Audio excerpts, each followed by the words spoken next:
Halo guys, kami hari ini mau berangkat, mau mudik dulu kayak orang-orang. Ini perjalanan jauh, ya 1 jam perjalanannya ke kampung Lapaku. Kami naik motor guys. Doain ya biar selamat. Tuh istri saya tuh yang lagi hamil. Berapa bulan udah? 9 bulan ya. Ya. Semoga jadi anak yang berkah ya.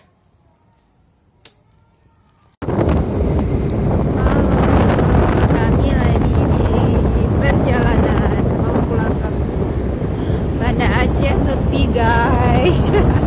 Udah kayak kota mati.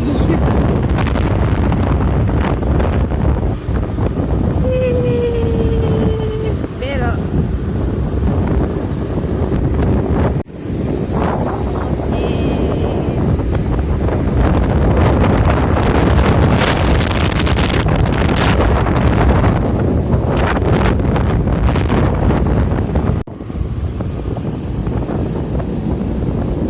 Ini tempat video baik. Hah?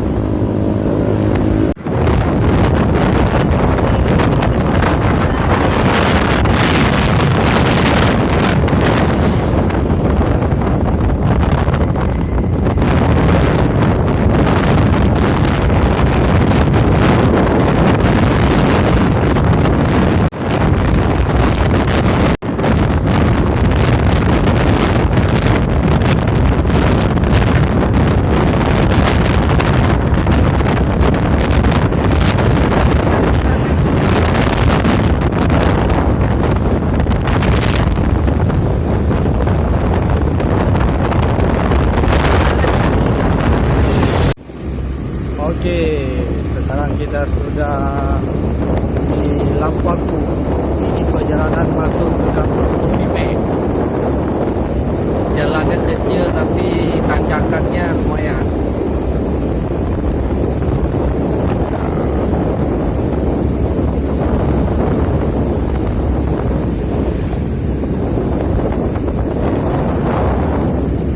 Ini namanya naik bukit. Beginilah dulu perjalanan percintaan saya dari kota Banda Aceh menuju Kampung Sipi. Nah, kayak gini nih jalur tunggangnya. Iya di.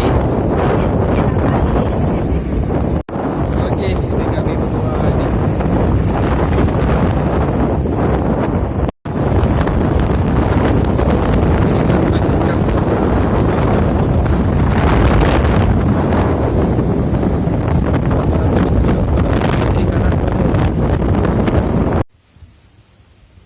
Sepatu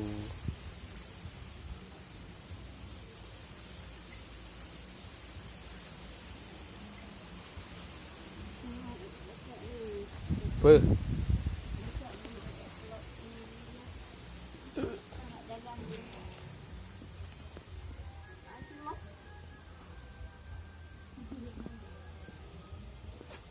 Mana pakai di jam 2 ni tu tak ada.